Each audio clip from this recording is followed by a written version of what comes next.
Hi guys, আসসালামু আলাইকুম। কেমন আছেন সবাই? আমরা সবাই ইটের চকে ঘুরছে। দেখেন ইট, এগুলাতে পেঁয়াজ লাগানো হবে। এই শুকনা মাটি, কিন্তু এগুলা আবার পিটায়ে মাটি গুঁড়া করে এগুলাতে পেঁয়াজ লাগানো হবে। আর এই চারিদিকে দেখাও, চারিদিকে ওই যে দানা দিয়েছে পেঁয়াজের, যেগুলা কলিগুলো, এগুলা যখন বড় হবে তখন এগুলাতে লাগানো হবে। হয়তো আর কিছুদিন পরেই এখানে লাগাবে। আর এইগুলো এখন চাষ দিয়ে ঠিক করে রেখেছে। হয়তো কিছু কিছু জায়গায় শুরু হয়েছে, এখানে শুরু হয়নি। আমরা একটু ঘুরতে আসছি, আপনাদের সাথে শেয়ার করলাম। এভাবে পেঁয়াজের, আমাদের এদিকে আবার পেঁয়াজের আবাদটা বেশি হয়। তা পেঁয়াজ প্রচুর পরিমাণে, পাবনা জেলাতে প্রচুর পরিমাণে পেঁয়াজ হয়। সেজন্য আমরা একটু ঘুরতে আসলাম, আপনাদের সাথে আমরা এগুলো একটু শেয়ার করলাম। দেখেন কিভাবে পেঁয়াজ লাগায়, পেঁয়াজের লাগানোর আগে কিভাবে প্রসেসিং করে, জমিগুলো কিভাবে প্রসেসিং করে। এভাবে ইটগুলাকে গুঁড়া করবে, গুঁড়া করে তারপরে অনেক মানুষ দিয়ে এই যে এখানে কিছুটা লাগাইছে, আপনাদের দেখাই। দেখেন এখানে কিছুটা লাগানো হয়েছে আর কি।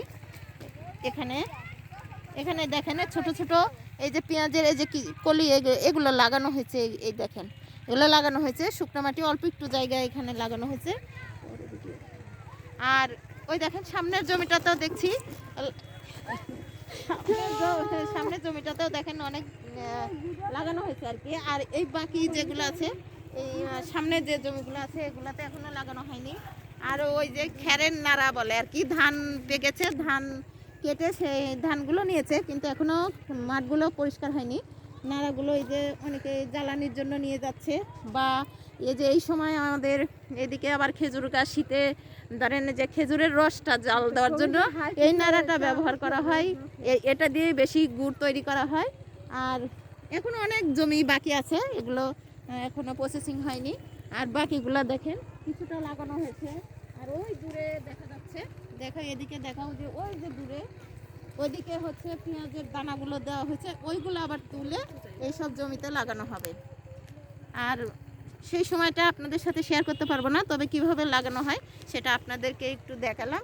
আর আমরা আসছিলাম এখানে সরিষার ক্ষেত, সামনে একটা সুন্দর সরিষার ক্ষেত পেয়েছি, সেখানে আমরা একটু ভিডিও করলাম, ছবি তুললাম, আপনাদের সাথে শেয়ার করলাম। অনেক ভালো লাগছে দেখতে। মাঝে মধ্যে গ্রামের বাড়িতে বেড়াতে আসি যখন, তখন এভাবে আপনাদের সাথে ভিডিও করে শেয়ার করব, দেখতে আপনাদেরও ভালো লাগবে। আমার কাছে তো অনেক অনেক ভালো লাগে গ্রামে আসলে, গ্রামের দৃশ্য দেখতে। আর গ্রামের এই মাঠের মধ্যে, বিশেষ করে মাঠের মধ্যে ধানের সময় বা অন্য কোনো শুকনো সময়টাই বেশি ভালো লাগে আর কি। তবে ধানের খেতে যখন ঢোকা হয় তখন মন প্রাণ একদম ভরে যায়।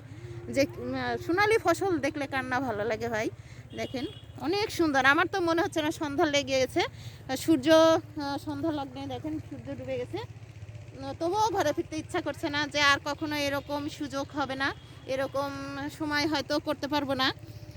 যেটুকু সময় পেলাম ছেলেপেলের পরীক্ষার শেষে আমরা আসলাম, আসে সবাই মিলে। এই যে এটা আমার হচ্ছে ভাগ্নি, আমরা দুই বোন, এটা হচ্ছে আমার বোনের মেয়ে, আর এটা হচ্ছে আমার ভাস্তি।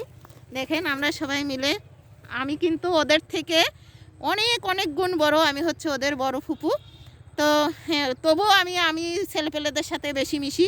দেখেন আমি ওদের নিয়ে ঘুরতে বেরোইছি, আর আমি বাড়িতে আসলে ওরা আমাকে ধরে, চলেন ফুপি আমরা ঘুরি। তো সবাই মিলে আমরা যতটুকু সময় পাই এক জায়গায় হই, ছুটি পরীক্ষা শেষে, বাচ্চা কাচ্চার পরীক্ষা শেষে আমরা যে সময়টুকু পাই আমরা সবাই একসাথে ঘুরি। আর আমরা এমনি জায়গায় জায়গায় ঘুরতে বেড়াই, খুব মজা করি, খুব আনন্দ করি। তা আজকেও আসলাম আপনাদের সাথে একটা ভিডিও শেয়ার করলাম। তো সবাই ভালো থাকবেন, সুস্থ থাকবেন, আবার দেখা হবে অন্য কোনো ভিডিওতে। সে পর্যন্ত সবাই আল্লাহ হাফেজ।